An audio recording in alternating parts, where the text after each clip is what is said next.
नमस्कार किसान भाइयों, स्वागत है आपका मॉडर्न एग्रीकल्चर यूट्यूब चैनल में। तो आज हम करेली की खेती के बारे में आपको बताने जा रहे हैं, जो कि आज मल्च पेपर पे बनाया गया है, जैसे कि आप देख रहे हैं यहाँ पे। तो आज हम करेले की खेती के बारे में संपूर्ण आपको जानकारी देंगे। तो सबसे पहले हम बात करते हैं इसके खेत के तैयारी के बारे में। तो खेत की तैयारी किस तरह से करें, ये आप आज हमें बताएँ। खेत को पहले जंगल को जरा देना है। ठीक है। जंगल जराने के 15 दिन बाद जी। जुताई करना है। ठीक है। तावा से कम 9 इंच जुताई होना चाहिए, या फिर हम भी प्लाव से। हाँ उससे भी होगा जी। उसके बाद बीच में 9 फाड़ा से जुताई कीजिए। जी। उसके बाद गोबर डालिए। ये प्रक्रिया कितने दिन के अंतराल पे होना चाहिए? ये 8 दिन पर। मतलब सबसे पहले हमको खेत का जो जंगल होगा वो कितने दिन पहले जराना है? 15 दिन पहले। रोपाई के 15 दिन पहले। 15 दिन पहले। उसके बाद जुताई करना है। जी। जुताई करने के बाद गोबर गिराना है। जी। गोबर छीट करके जी। फिर जुताई कर देना है 9 फाड़ा से। जी। फिर 8 दिन के बाद रोटावेटर से फाइनल जोतिया करना है। जी। तो प्रति एकड़ में गोबर कितना देना है? प्रति एकड़ में गोबर देना है 4 टेलर। 4 टेलर। और बाकी बात जो खाद हो गया, जैसे कि डाई, पोटास और जिंक वगैरह, जो उसका मात्रा कितना देना है प्रति एकड़ में? वो सब खाद जो है रोटावेटर से फाइनल जोताई करने के बाद खेत में छीटना है। जी। मान अंतिम जुताई के बाद? अंतिम जोताई के बाद बेड बनने से पहले खेत में छीट देना है। जी। जैसे DAP दे देना है 50 kg। जी। Potash 100 kg। जी। जिंक 10 kg दे दीजिए। और खली वगैरह ये खाली 250 kg दीजिए प्रति एकड़। ठीक है। उसके बाद बेड बन जाएगा। ऊपर से जैसे कि एक तरफ से छीट देना है, छीट करके अंतिम जुताई के बाद। अंतिम जुताई के बाद और उसके बाद उसको माटी उठा। हाँ गोबर जुताई में ही पड़ जाएगा। तो गोबर लगभग रोपने के 15 दिन पहले। हाँ 15 दिन पहले। ठीक। और इसका बेड बनाने का क्या क्या प्रक्रिया? बेड बनाने का प्रक्रिया जैसे 3 फीट का बेड बनाना है। जी। नाला का दूरी 4 फीट देना है। मतलब बेड का जो चौड़ाई होगा वो 3 फीट होना चाहिए होगा। और नाला का चौड़ाई होगा जो 4 फीट होगा। 4 फीट होगा। मतलब पूरी दूरी होनी चाहिए 7 फीट, एक पेड़ से दूसरे पेड़ तक की। हाँ 7 फीट। जी। और बेड पे जो 3 फीट का ये जो बेड है, उस पे पेड़ से पेड़ की दूरी कितनी होनी चाहिए? 3 फीट का। 3 फीट का। हाँ। और इसमें लगभग जो ये देख रहे हैं हम लोग, इसमें बांस कितने दूर पे गाड़ना चाहिए हमको? 10 फीट। 10 फीट पे। हाँ 10 बाई 10। ये मचान ऊपर से बनेगा या फिर सीधे सीधे ऐसा ही रहेगा?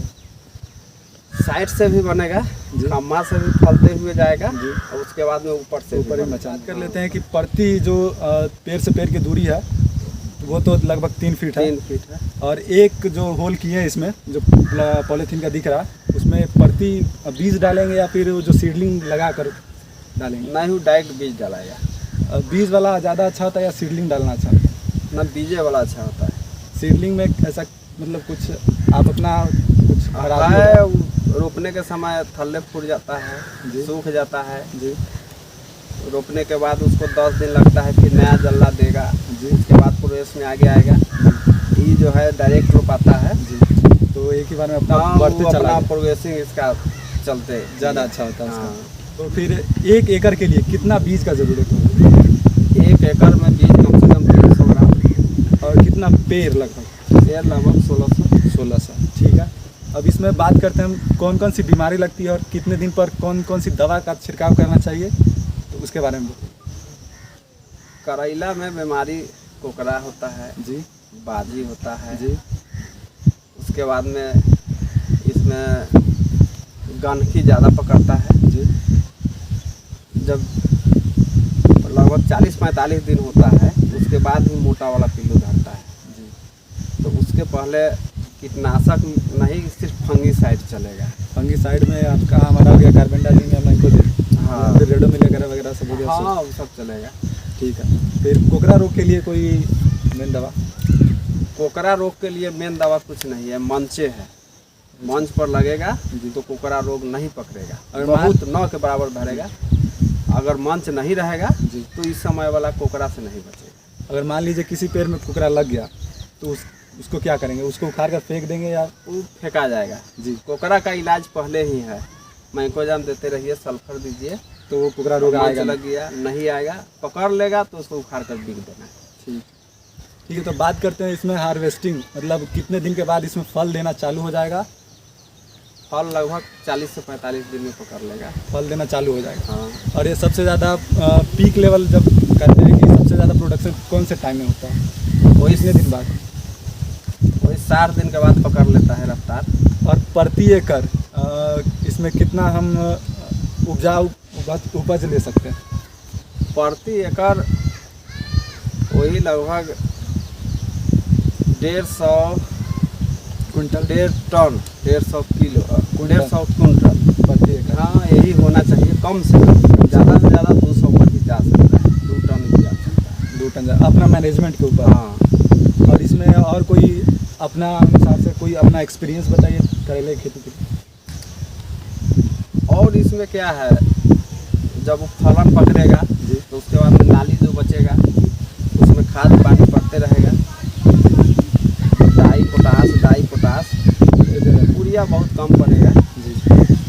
और ये पेड़ कमज़ोर होगा जी। तो यूरिया पड़ेगा, जी नहीं तो डाई पोटास हर महीने देते 20 दिन पर वही नाली में पड़ेगा। जो ये नाली बना हुआ है उसमें देंगे या फिर उसमें पड़ेगा, उसमें पड़ेगा? नाली में पड़ेगा। ऐसा क्यों? जड़ बाई जड़ नहीं दे सकते घोल कर उसमें? ना, उसमें नहीं दे सकते हैं। जड़ में खाद पड़ता है, जी। ध्यान में नहीं है कौन खाद पड़ता है। NPK 18 या 19? हाँ वो सब पड़ेगा। जी। वो गिलास में लिक्विड बना करके जड़ इधर डलाएगा। हाँ। तो इसमें क्या सिंचाई के बारे में, इसमें तो ट्रांसमिशन लगा हुआ है, इसमें सिंचाई किस तरह से? सिंचाई है नाली में होगा, बस नाली से अपना वो हाँ पानी सोख नमी लेगा। कमेगा तो ज़्यादा से ज़्यादा 4 इंच पानी नाली में खड़ा करना है, चलिए। उसको आता है।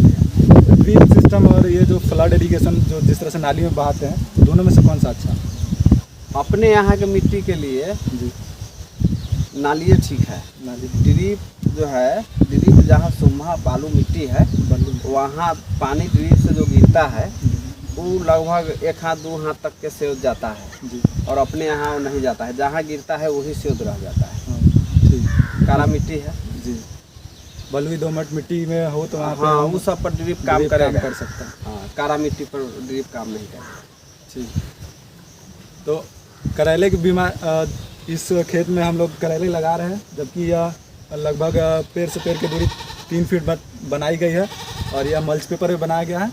तो आप अगर किसी भी करेले की खेती करते हैं और कोई भी आप उससे संबंधित प्रश्न हो तो आप हमसे सीधा पूछ सकते हैं। यह करेले की खेती पर पार्ट 1 भी है, पार्ट 2 बहुत जल्द आने वाली है। पार्ट 2 में हम बताएंगे कि आपको पेड़ जमने के बाद कौन कौन सी प्रोसेस होती है उसमें, जैसे कि इंसेक्टिसाइड का छिड़काव, पेस्टिसाइड का छिड़काव, और जो ये नाली है उसमें कौन कौन से इंटरकल्चरल क्रॉप्स लगा सकते हैं। कहने का मतलब बीच में हम और उत्पादन के लिए, अपने मुनाफे के लिए कौन कौन सा क्रॉप्स लगा सकते हैं, अगली वीडियो में हम आपको बताएंगे। ये वीडियो आपको कैसे लगी कमेंट सेक्शन में ज़रूर बताएं और अपने प्रश्नों को हमसे जुड़कर, जिसका डिस्क्रिप्शन में लिंक दिया गया है, व्हाट्सएप, फेसबुक और इंस्टाग्राम, आप किसी भी माध्यम से आप हमसे जुड़कर कोई भी सवाल कर सकते हैं खेती बाड़ी से संबंधित। वीडियो को लाइक करें, शेयर करें और चैनल को सब्सक्राइब करना ना भूलें। मिलते हैं आपसे अगली वीडियो में। जय जवान जय किसान।